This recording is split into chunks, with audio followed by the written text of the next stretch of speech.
आज उत्तर प्रदेश सरकार की दूसरी पारी की पहली बजट उत्तर प्रदेश सरकार ने पेश किया। इस बजट को सुनने और देखने के बाद यह महसूस होता है कि यह बजट एक प्रकार से हर बार की तरह मिलती बजट कह सकते हैं, फॉर्मेलिटी बजट कह सकते हैं, मजबूरी की बजट कह सकते हैं। उत्तर प्रदेश वासियों को इस बजट से बहुत ज़्यादा उम्मीद थी जो पूरा नहीं हो पाया। इस बजट में महंगाई को नियंत्रण करने का कोई भी प्रावधान नहीं दिखाई दे रहा है। लोगों के हाथ में रोजगार, कुटीर उद्योग, घरेलू उद्योग, महिलाओं के लिए घर बैठे कार्य जैसी कोई योजना नहीं है। बेरोजगार दो पैसा कैसे कमाए उसकी कोई प्रावधान इस बजट में नहीं है। व्यापारियों को कोई लाभ नहीं दिया गया, छोटे दुकानदारों को कोई लाभ नहीं दिया गया, रोज काम करके घर चलाने वाले को कोई लाभ नहीं दिया गया। बनारस टूरिज्म का बहुत बड़ा हब है। यहाँ देश विदेश से टूरिस्ट पर्यटक आते हैं, उनके लिए कोई लाभ नहीं मिला। उनकी सेवा करने वाले ट्रांसपोर्टरों को कोई लाभ नहीं मिला, टूरिस्ट ऑपरेटरों को कोई लाभ नहीं मिला। टूरिज्म को बढ़ाने का कोई प्रावधान नहीं, पर्यटकों को बढ़ाने के लिए कोई सुख सुविधा का कोई प्रावधान नहीं। यह बजट काफ़ी निराशाजनक है। यह 22 और 23 का बजट एक तरह से असफल बजट, मजबूरी की बजट, फॉर्मेलिटी की बजट कह सकते हैं। इससे किसी भी जनमानस को जो रोज़मर्रा की ज़िंदगी जीता है उसको कोई लाभ नहीं मिला है।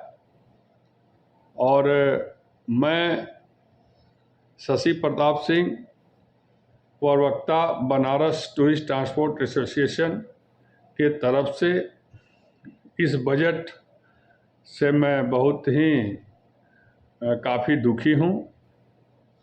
सरकार से उम्मीद थी कि ऐसी कोई बजट पेश करे जिससे हर हाथ को काम, हर महिलाओं के हाथ को काम और महंगाई पर नियंत्रण करने की कोई योजना होती तो यह बजट को एक जिम्मेदार बजट कहा जा सकता था। लेकिन यह बजट पूरी तरह से असफल और मजबूरी की बजट दिखाई देती है। जय हिंद, जय भारत।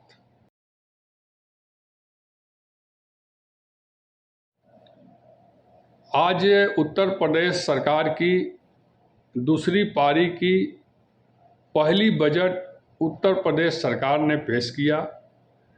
इस बजट को सुनने और देखने के बाद यह महसूस होता है कि यह बजट एक प्रकार से हर बार की तरह मिलती बजट कह सकते हैं, फॉर्मेलिटी बजट कह सकते हैं, मजबूरी की बजट कह सकते हैं। उत्तर प्रदेश वासियों को इस बजट से बहुत ज़्यादा उम्मीद थी जो पूरा नहीं हो पाया। इस बजट में महंगाई को नियंत्रण करने का कोई भी प्रावधान नहीं दिखाई दे रहा है। लोगों के हाथ में रोजगार, कुटीर उद्योग, घरेलू उद्योग, महिलाओं के लिए घर बैठे कार्य जैसी कोई योजना नहीं है। बेरोजगार दो पैसा कैसे कमाए उसकी कोई प्रावधान इस बजट में नहीं है। व्यापारियों को कोई लाभ नहीं दिया गया, छोटे दुकानदारों को कोई लाभ नहीं दिया गया, रोज काम करके घर चलाने वाले को कोई लाभ नहीं दिया गया। बनारस टूरिज्म का बहुत बड़ा हब है। यहाँ देश विदेश से टूरिस्ट पर्यटक आते हैं, उनके लिए कोई लाभ नहीं मिला। उनकी सेवा करने वाले ट्रांसपोर्टरों को कोई लाभ नहीं मिला, टूरिस्ट ऑपरेटरों को कोई लाभ नहीं मिला। टूरिज्म को बढ़ाने का कोई प्रावधान नहीं, पर्यटकों को बढ़ाने के लिए कोई सुख सुविधा का कोई प्रावधान नहीं। यह बजट काफ़ी निराशाजनक है। यह 22 और 23 का बजट एक तरह से असफल बजट, मजबूरी की बजट, फॉर्मेलिटी की बजट कह सकते हैं।